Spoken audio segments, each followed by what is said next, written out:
yaşlı körem annem ay sarı yaşlı körem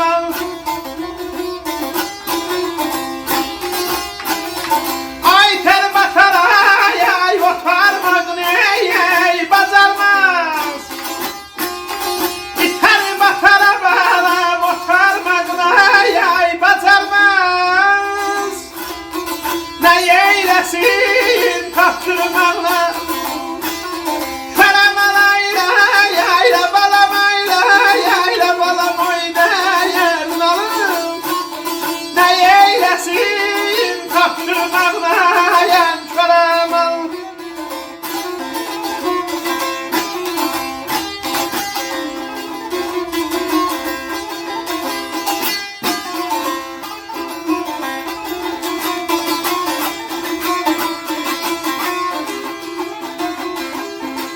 varlığını hissediren bir de mən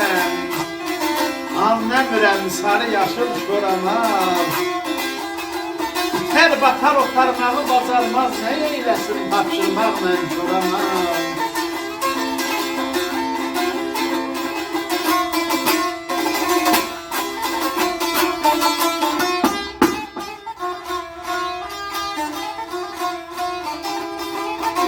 Naqeyb bakar tok çörəyə kokuna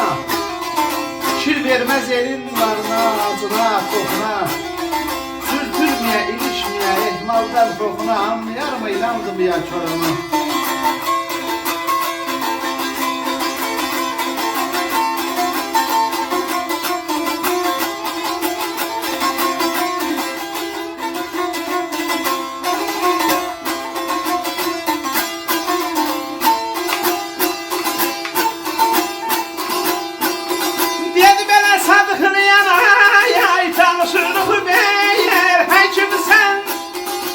sadıklayan uy tanıştık meğer hekimsen sen merhaba ya çok bakizan ay hekimsen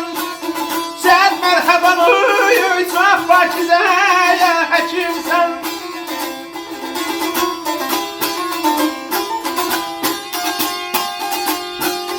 kes perdeni aç gözlerini ay hekimsen perdeni yaparım aç gözlerini uy hekimsen görüp bilsin ne yolduğunu göremem sevrem ayda yerdin alım oyda yerdin alım görüp bilsin ne yolduğunu göremem hayana gittin baktı karana gelmedi sen kısmeyet ol muhtereme gelmedi